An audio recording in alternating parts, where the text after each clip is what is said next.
जय माता दी। ओम नमः शिवाय। भगवान भोलेनाथ माता जी की कृपा आप पर और आपके परिवार पर सदा सर्वदा बनी रहे। आज मैं आप सभी के लिए सोमवार के व्रत में सुनी जाने वाली बहुत ही पावन और बहुत ही फलदायी कथा लेकर आई हूँ। सोमवार का दिन शंकर भगवान को समर्पित होता है। आज के दिन भक्त भोलेनाथ को प्रसन्न करने के लिए विशेष प्रकार की पूजा अर्चना करते हैं।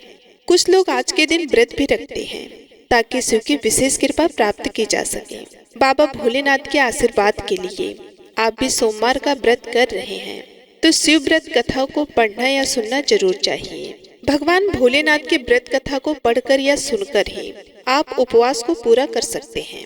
और जो लोग भी सोमवार का व्रत रखते हैं उनको पूरे विधि और विधान के साथ सोमवार का व्रत का पालन करना चाहिए। नारद पुराण के अनुसार सोमवार व्रत में व्यक्ति को प्रातः स्नान करके शिव जी को जल और बेलपत्र चढ़ाना चाहिए तथा शिव गौरी की पूजा करनी चाहिए। शिव पूजन के बाद सोमवार व्रत कथा सुननी चाहिए। इसके बाद केवल एक ही समय भोजन करना चाहिए। साधारण रूप से सोमवार का व्रत दिन के तीसरे दिन तक होता है, मतलब शाम तक रखा जाता है। सोमवार व्रत 3 प्रकार का होता है: प्रति सोमवार व्रत, सौम्य प्रदोष व्रत और 16 सोमवार का व्रत। इन सभी व्रतों के लिए एक ही विधि होती है। अब आइए सुनते हैं सोमवार व्रत की कथा। हे भोलेनाथ, हे माता पार्वती, जो भी भक्त आपकी इस कथा को सुन रहे हैं, हुंकार भर रहे हैं और कथा को कह रहे हैं, उनकी सभी मनोकामनाओं को पूर्ण करना, उनकी सभी विपत्तियों को, उनके रोग दोषों को हल लेना। अब आइए कथा का श्रवण करते हैं।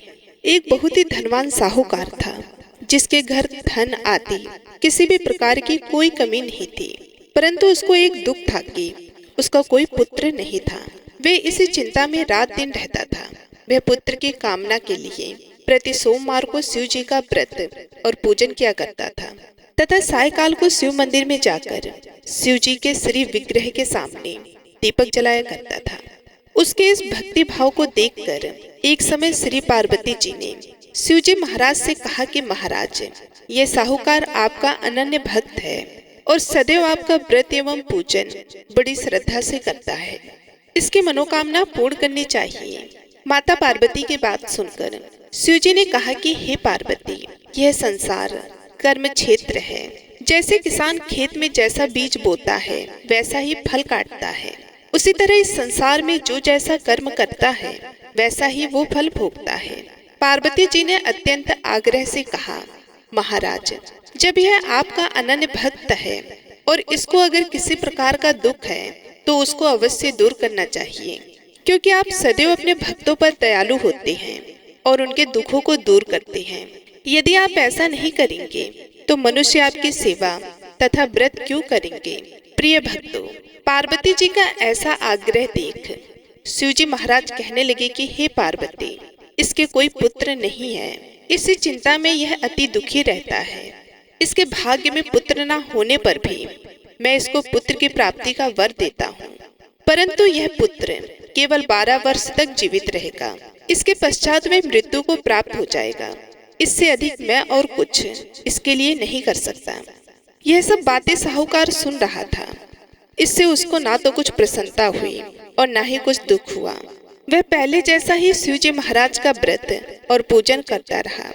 कुछ साल व्यतीत हो जाने पर साहूकार की स्त्री गर्भवती हुई और 10वें महीने उसके गर्भ से अति सुंदर पुत्र की प्राप्ति हुई।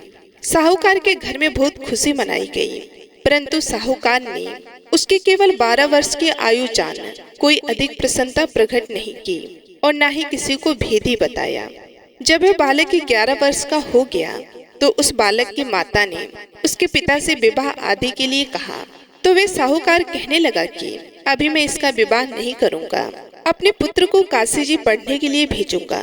फिर साहूकार ने अपने साले को बुलाया, उसको बहुत सा धन देकर कहा, तुम इस बालक को काशी जी पढ़ने के लिए ले जाओ और रास्ते में जिस भी स्थान पर जाओ यज्ञ करते और ब्राह्मणों को भोजन कराते जाओ। प्रिय भक्तों, अब वो दोनों मामा भांजे यज्ञ करते और ब्राह्मणों को भोजन कराते जा रहे थे।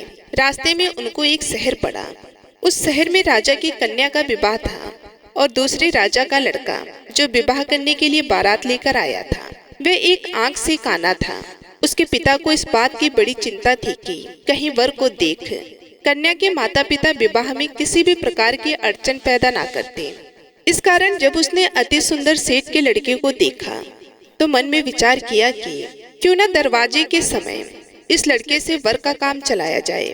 ऐसा विचार कर वर के पिता ने उस लड़के के मामा से बात की तो वो राजी हो गए। उस लड़के को वर के कपड़े पहनाकर तथा घोड़ी पर चढ़ाकर दरवाजे पर ले गए और सभी कार्य प्रसन्नता से पूर्ण हो गए। वर के पिता ने सोचा कि यदि विवाह कार्य भी इसी लड़के से करा लिया जाए तो इसमें क्या ही बुराई है। ऐसा विचार करके लड़के और उसके मामा से कहा, यदि आप फेरो और कन्यादान के काम को भी करा दें तो आपकी बहुत बड़ी कृपा होगी। मैं इसके बदले में आपको बहुत कुछ धन दूंगा। तो उन्होंने उसको भी स्वीकार कर लिया और विवाह कार्य भी बहुत अच्छी तरह से संपन्न हो गया।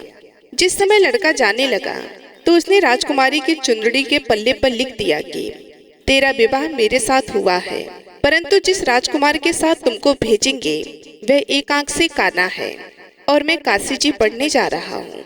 लड़के के जाने के पश्चात उस राजकुमारी ने जब अपनी चुंदड़ी पर ऐसा लिखा हुआ पाया तो उसने राजकुमार के साथ जाने से मना कर दिया और कहा कि यह मेरा पति नहीं है, मेरा विवाह इसके साथ नहीं हुआ है, वह तो काशी जी पढ़ने गया है।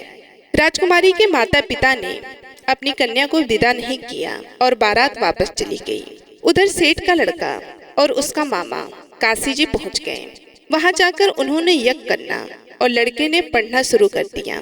जब लड़के की आयु 12 साल की हो गई, उस दिन उन्होंने यज्ञ रखा था कि लड़के ने अपने मामा से कहा, मामा जी आज मेरी तबीयत कुछ ठीक नहीं है। मामा ने कहा अंदर जाकर सो जाओ। लड़का अंदर जाकर सो गया और थोड़ी देर में उसके प्राण निकल गए। उसके मामा ने आकर देखा कि वह मुर्दा पड़ा है। यह देख उसको बड़ा दुख हुआ और उसने सोचा कि यदि मैं अभी रोना पीटना मचा दूंगा तो यज्ञ का कार्य अधूरा रह जाएगा।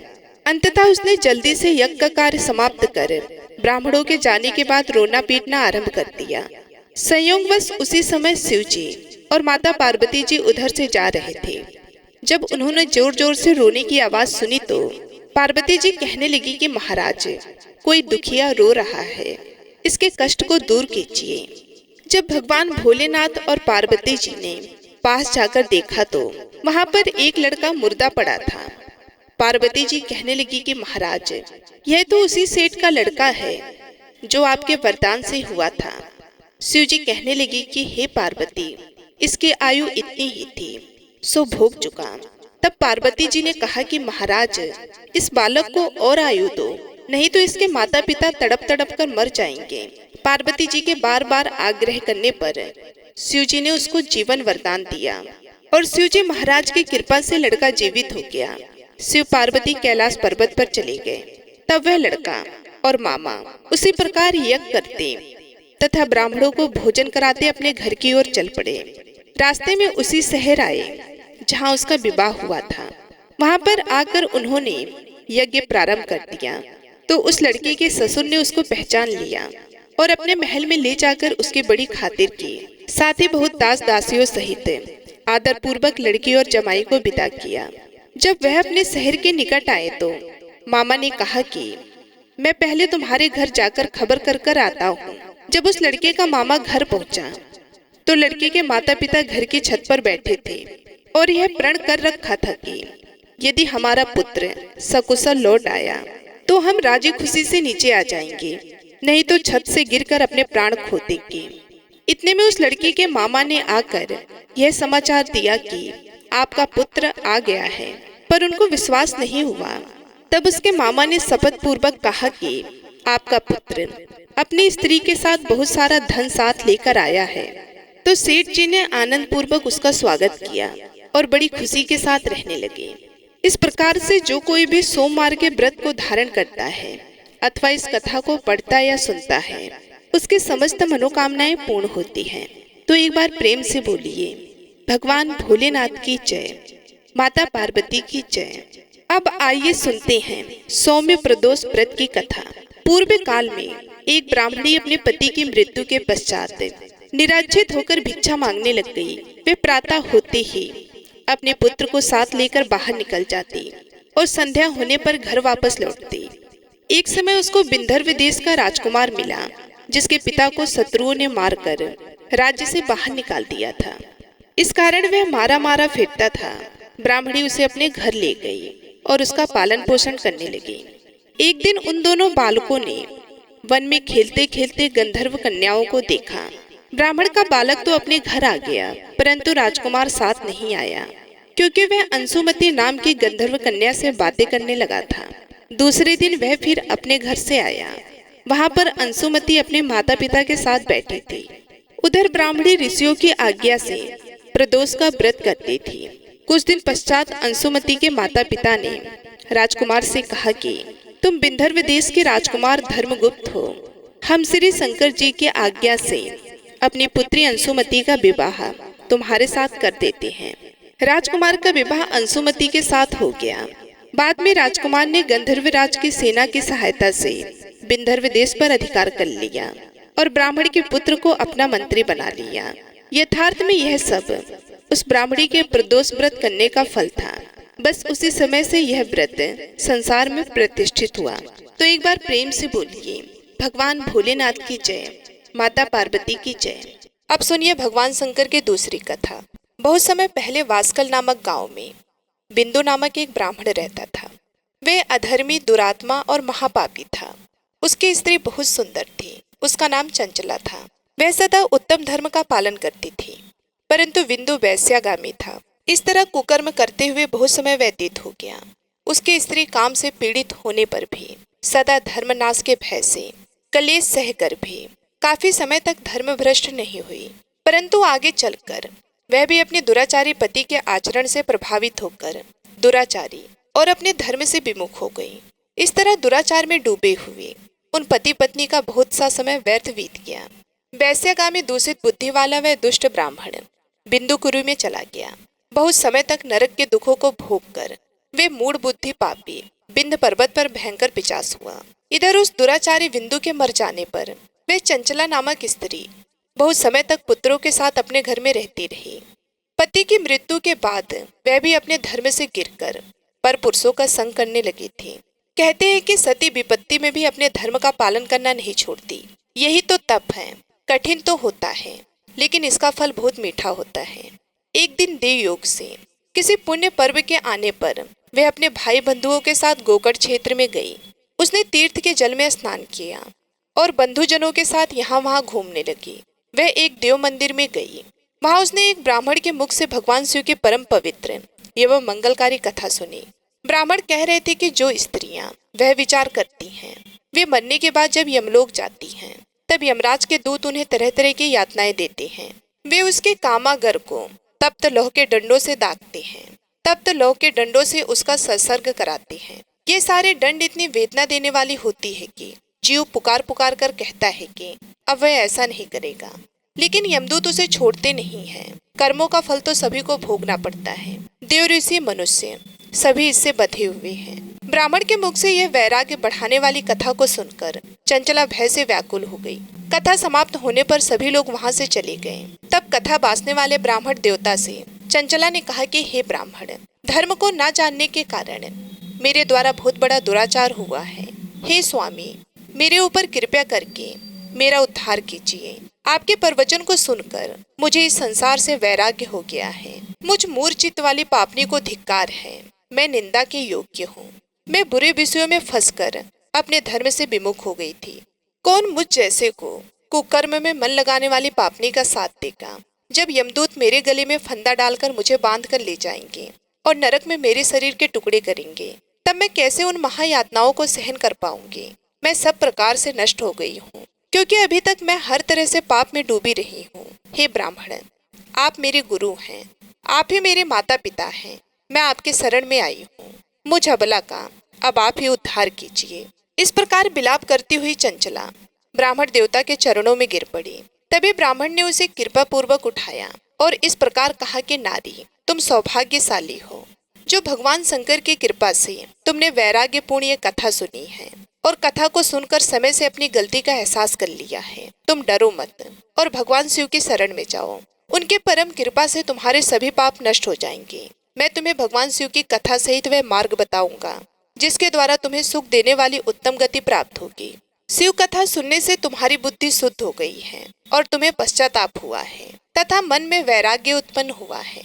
पश्चाताप ही पाप करने वाले पापियों के लिए सबसे बड़ा प्रायश्चित है। जो मनुष्य अपने कर्मों के लिए प्रायश्चित नहीं करता वह उत्तम गति प्राप्त नहीं करता, परंतु जिसे अपने कुकृत्य पर हार्दिक पश्चाताप होता है वह अवश्य ही उत्तम गति का भागीदार होता है, इसमें कोई शक नहीं है।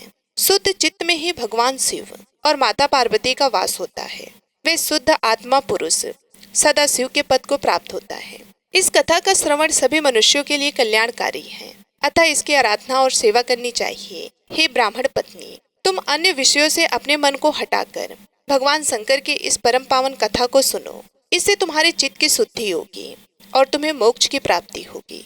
जो मनुष्य निर्मल हृदय से भगवान शिव के चरणों का चिंतन करता है उसकी एक ही जन्म में मुक्ति हो जाती है। ये कहकर वे ब्राह्मण चुप हो गए। उनका हृदय करुणा से भर गया। वे ध्यान में मग्न हो गए। ब्राह्मण का यह उपदेश सुनकर चंचला के नेत्रों में आनंद के आंसू छलक आए। वे हर्ष भरे हृदय से ब्राह्मण देवता के चरणों में गिर गई और हाथ जोड़कर बोली कि मैं कृतार्थ हो गई। हे ब्राह्मण शिव, भक्तों में श्रेष्ठ स्वामी, आप धन्य हैं। आप परमार्थदर्शी हैं और सदा परोपकार में लगे रहते हैं। हे साधु, मैं नरक के समुद्र में गिर रही हूँ, कृपया करके मेरा उद्धार कीजिए। जिस पौराणिक और अमृत के समान कथा की बात आपने की है उसे सुनकर ही मेरे मन में वैराग्य उत्पन्न हुआ है। उस अमृतमय कथा को सुनने के लिए मेरे मन में बड़ी श्रद्धा हो रही है। कृपया आप मुझे उसे सुनाइए। कथा सुनने की इच्छा मन में लिए हुए चंचला उन ब्राह्मण देवता की सेवा में वहीं रहने लगी। उस गोकर्ण नामक महाक्षेत्र में उन ब्राह्मण देवता के मुख से चंचला भगवान शिव की भक्ति, ज्ञान और वैराग्य बढ़ाने वाली और मुक्ति देने वाली परम उत्तम कथा को सुनकर कृतार्थ हुई। उसका चित्त शुद्ध हो गया।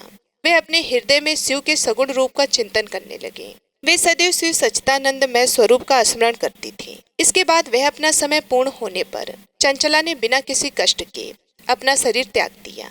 उसे लेने के लिए एक दिव्य विमान वहां पहुंचा। यह विमान शोभा साधनों से सजा था और शिवगणों से सुशोभित था। चंचला विमान से शिवपुरी पहुंची। उसके सारे पाप धुल गए। वह दिव्य रूप धारणी दिव्यांगना हो गई थी। वे गौरांग देवी मस्तक पर अर्धचंद्र का मुकुट और अन्य दिव्य आभूषण पहने शिवपुरी में पहुंची। वहां उसने सनातन देवता त्रिनेत्रधारी महादेव शिव को देखा। सभी देवता उनकी सेवा में भक्ति भाव से उपस्थित थे। उनके अंग की कांति करोड़ों सूर्य के समान प्रकाशित हो रही थी। 5 मुख और हर मुख में 3-3 नेत्र थे। मस्तक पर अर्धचंद्र आकार मुकुट शोभायमान हो रहा था। कंठ में नील चिन्ह। उनके साथ में देवी गौरी विराजमान थी जो विद्य युक्त पुंज के समान प्रकाशित हो रही थी। महादेव जी की कांति कपूर के समान गौर थी। उनके शरीर पर श्वेत वस्त्र थे तथा शरीर श्वेत भस्म से युक्त था। इस प्रकार भगवान शिव के परम उज्जवल रूप के दर्शन कर चंचला बहुत प्रसन्न हुई। उसने भगवान को बारंबार प्रणाम किया और हाथ जोड़कर प्रेम, आनंद और संतोष से युक्त होकर विनीत भाव से खड़ी हो गई। उसके नेत्रों से आनंद के आंसुओं की धारा बहने लगी।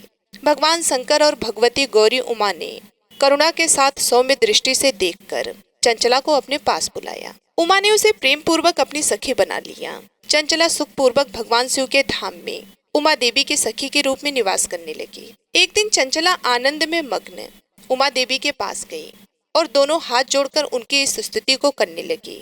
हे गिरिराज नंदिनी, हे अस्कंद माता, हे उमा माता, आप सभी मनुष्यों एवं देवताओं द्वारा पूजित तथा समस्त सुखों को देने वाली हैं। आप शंभु प्रिया हैं। आप ही सगुणा और निगुणा हैं। हे सच्चिदानंद स्वरूपा, आप ही प्रकृति की पोशाक है।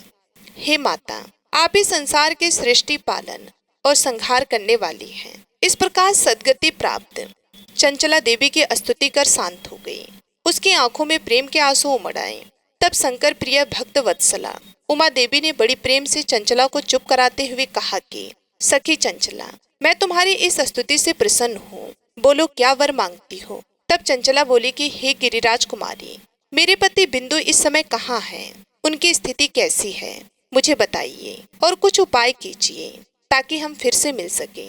हे महादेवी, मेरे पति एक शूद्र जाति वैश्य के प्रति आसक्त थे और पाप में ही डूबे रहते थे। गिरिजा बोली, बेटी, तुम्हारा पति बिंदु पापी था। उसका अंत बड़ा भयानक हुआ। वैश्या का उपभोग करने के कारण वे मूर्ख नरक में अनेक वर्षों तक अनेक प्रकार के दुख भोग कर अब शेष पाप को भोगने के लिए विंध्य पर्वत पर पिशाच की योनि में रह रहा है। और वे दुष्ट वहीं वायु पीकर रहता है और सभी प्रकार के कष्ट सहता है।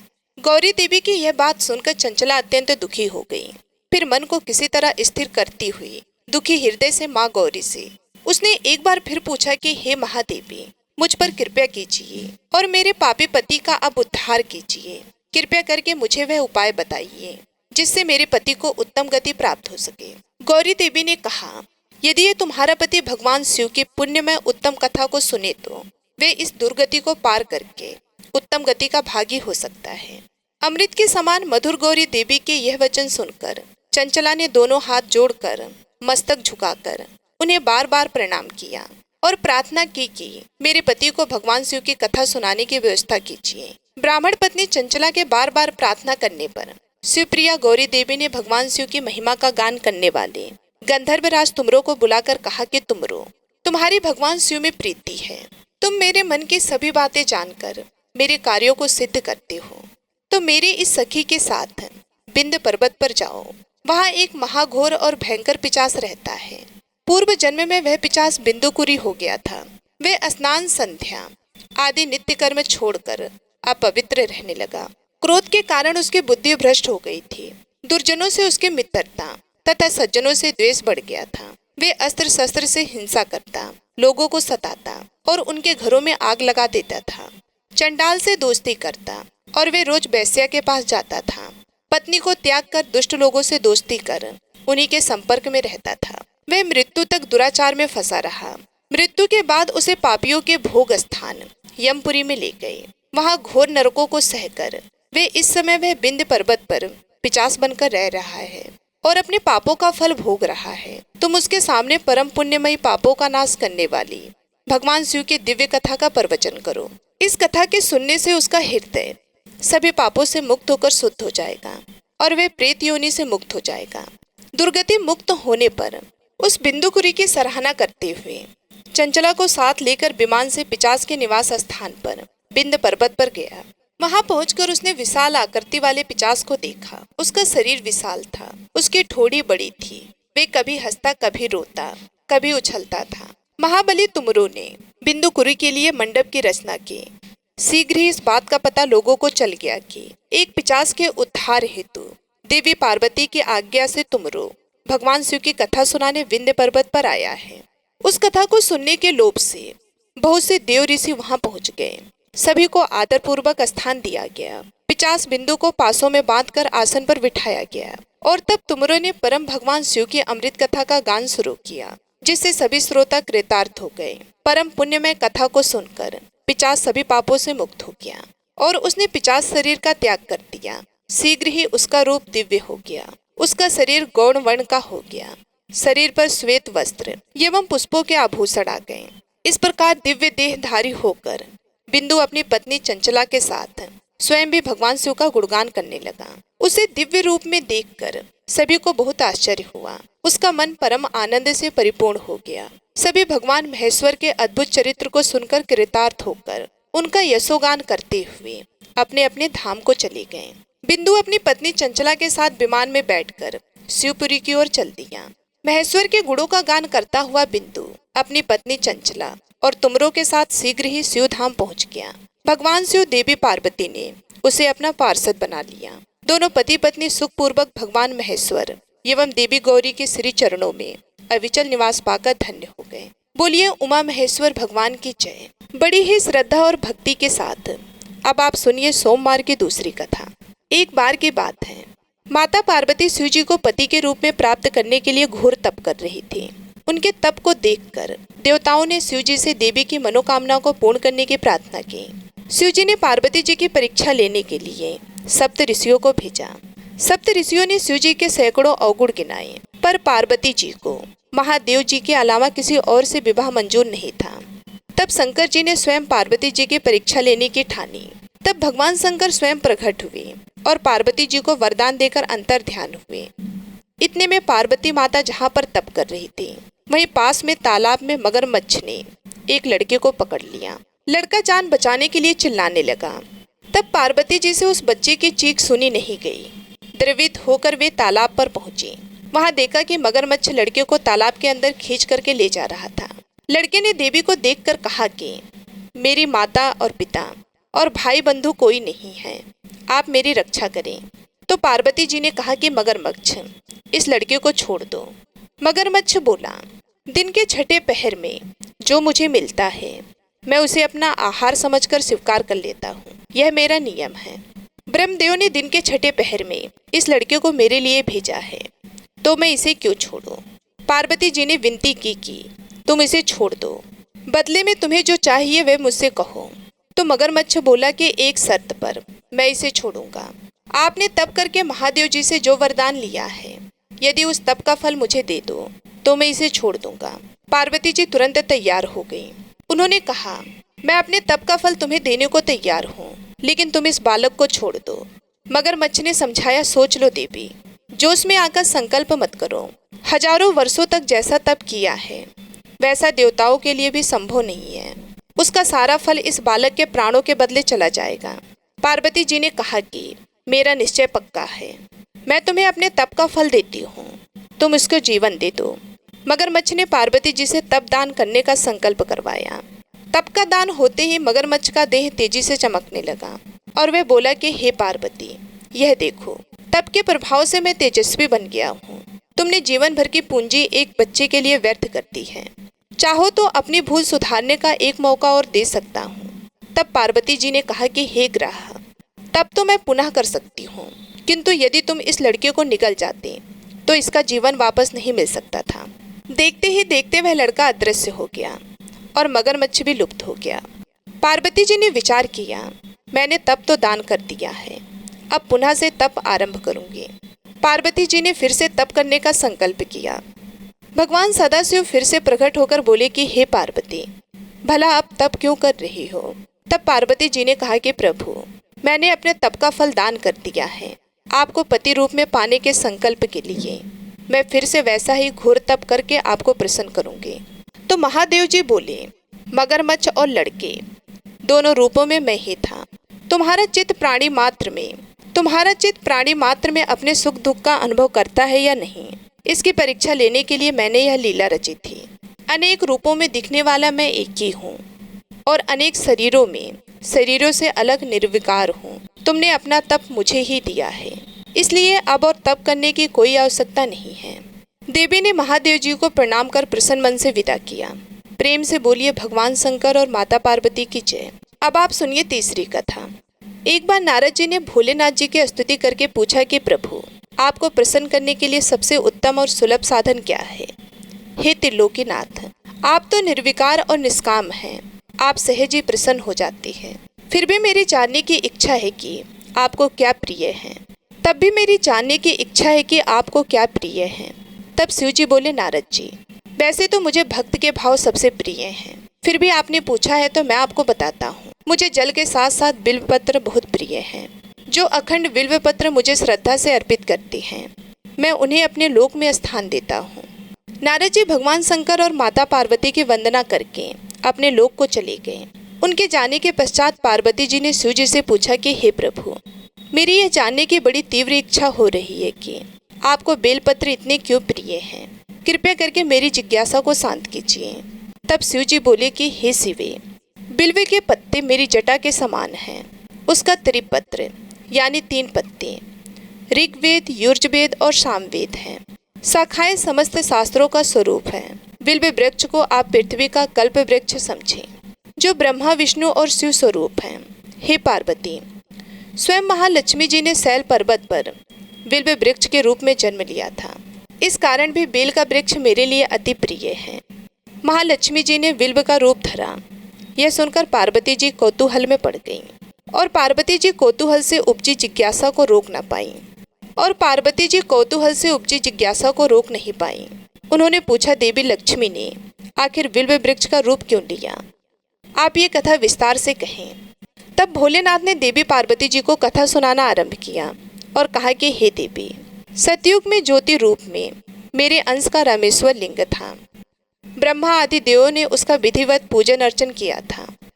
इसका परिणाम ये हुआ कि मेरे अनुग्रह से वाणी देवी सबको प्रिय हो गई। वे भगवान विष्णु को सत्यंत प्रिय हो गई। मेरे प्रभाव से भगवान केशव के मन में वाग देवी के लिए जितनी प्रीति उत्पन्न हुई वह स्वयं लक्ष्मी जी को नहीं भाई। लक्ष्मी देवी का श्री हरि के प्रति मन में कुछ दुराव पैदा हो गया। वे चिंतित और रुष्ट होकर चुपचाप परम उत्तम श्री शैल पर्वत पर चली गईं। वहां उन्होंने तप करने का निश्चय किया और उत्तम स्थान का चयन करने लगे। महालक्ष्मी ने उत्तम स्थान का निश्चय कर मेरे लिंग विग्रह की उग्र तपस्या प्रारंभ की। उनकी तपस्या कठोरतम होती जा रही थी। हे परमेश्वरी, कुछ समय के बाद महालक्ष्मी जी ने मेरे लिंग विग्रह से थोड़ी ही देर में एक वृक्ष का रूप धारण कर लिया। अपने पत्तों और पुष्प द्वारा निरंतर मेरा पूजन करने लगे। इस तरह महालक्ष्मी जी ने लाखों वर्षों तक घोर आराधना की। अंततः उन्हें मेरा अनुग्रह प्राप्त हुआ। मैं वहां प्रकट हुआ और देवी से इस घोर तप की आकांक्षा पूछकर वर देने को तैयार हुआ। महालक्ष्मी जी ने मांगा कि श्री हरि के हृदय में मेरे भाव से वाग देवी के लिए जो स्नेह हुआ है वह समाप्त हो जाए। तब शिव जी बोले। मैंने महालक्ष्मी जी को समझाया, श्री हरि के हृदय में आपके अतिरिक्त किसी और के लिए कोई प्रेम नहीं है। वाग देवी के प्रति उनका प्रेम नहीं अपितु श्रद्धा है। यह सुनकर लक्ष्मी जी प्रसन्न हो गई और पुनः श्री विष्णु के हृदय में स्थित होकर निरंतर उनके साथ विहार करने लगी। हे पार्वती, महालक्ष्मी के हृदय का एक बड़ा विकार इस प्रकार दूर हो गया। इस कारण हरिप्रिया उसी वृक्ष रूप में सर्वदा अतिशय भक्ति से भरकर यत्नपूर्वक मेरी पूजा करने लगी। हे पार्वती, इसी कारण बिल्व का वृक्ष, उसके पत्ते, फल फूल आदि मुझे बहुत प्रिय हैं। मैं निर्जन स्थान में बिल्व वृक्ष का आश्रय लेकर रहता हूँ। बेल वृक्ष को सदा सर्व तीर्थ में एवं सर्व देवम मानना चाहिए। बिल्व पत्र, बिल्व फूल, बिल्व वृक्ष अथवा बिल्व के चंदन से जो मेरा पूजन करता है वह भक्त मेरा अति प्रिय है। बिल्व वृक्ष को शिव के समान ही समझे। वह मेरा शरीर है। जो बिल्व पर चंदन से मेरा नाम अंकित करके मुझे अर्पण करता है, मैं उसे सभी पापों से मुक्त करके अपने लोक में स्थान देता हूँ। हे देवी, उस व्यक्ति को स्वयं लक्ष्मी जी भी नमस्कार करती हैं जो मेरा पूजन करते हैं। जो बिल्व मूल में प्राण छोड़ता है उसको रुद्र देह प्राप्त होता है और ऐसे मनुष्यों पर सदैव ही माता लक्ष्मी की कृपा रहती है और साथ ही साथ भगवान नारायण की भी कृपा उन पर सदैव बनी रहती है। तो प्रेम से बोलिए भगवान शिव और माता पार्वती की जय। प्रिय भक्तगणों, उम्मीद करती हूँ ये कथा आपको बेहद ही पसंद आई होगी। यदि हमारी कथा आप सभी लोगों को अच्छी लगी तो वीडियो को लाइक करके चैनल को सब्सक्राइब करना बिल्कुल भी ना भूलिएगा।